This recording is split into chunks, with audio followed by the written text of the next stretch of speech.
প্রাথমিক সত্যতা পাওয়ায় দুদকের সাবেক 2 কমিশনার এবং সাবেক 10 সচিবের সম্পদের বিস্তারিত তথ্য চেয়েছে দুর্নীতি দমন কমিশন।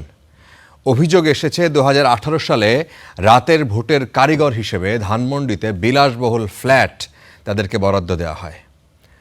আর এদিকে আল আরাফা ইসলামী ব্যাংকের চেয়ারম্যান বদিউর রহমানের বিরুদ্ধে সিঙ্গাপুরে অর্থ পাচারের মামলার তদন্তে নথিপত্র তলব করেছে এই সংস্থাটি।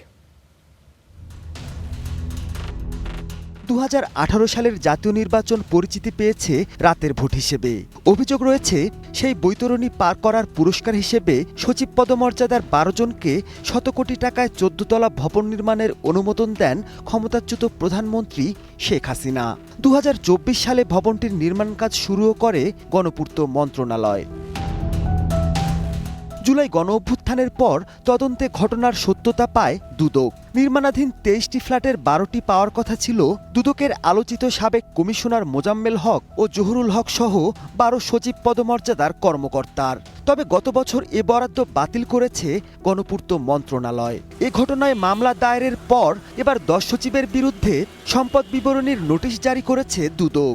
তারা আরো অধিক সম্পদ অর্জন করেছেন কিনা তা বা নিজ ভোগ দখলে রেখেছেন কিনা তার সম্পদ বিবরণীর মাধ্যমে যাচাই বাছাই করা সম্ভব। বর্তমানে এই অভিযোগ সংশ্লিষ্ট 10 জন ব্যক্তির সম্পদ বিবরণী জারির যে প্রক্রিয়া তা চলমান রয়েছে। এদিকে অবৈধ উপায়ে সিঙ্গাপুরের 1,68,00,000 টাকা পাচারের মামলায় আল আরাফা ইসলামী ব্যাংকের চেয়ারম্যান বদিউর রহমানের নথিপত্র তলব করেছে সংস্থাটি।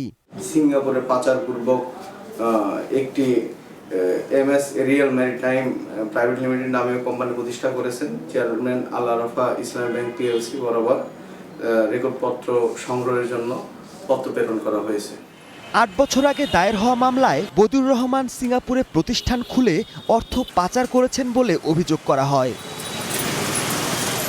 Mahmudul Hasan, star news, Dhaka.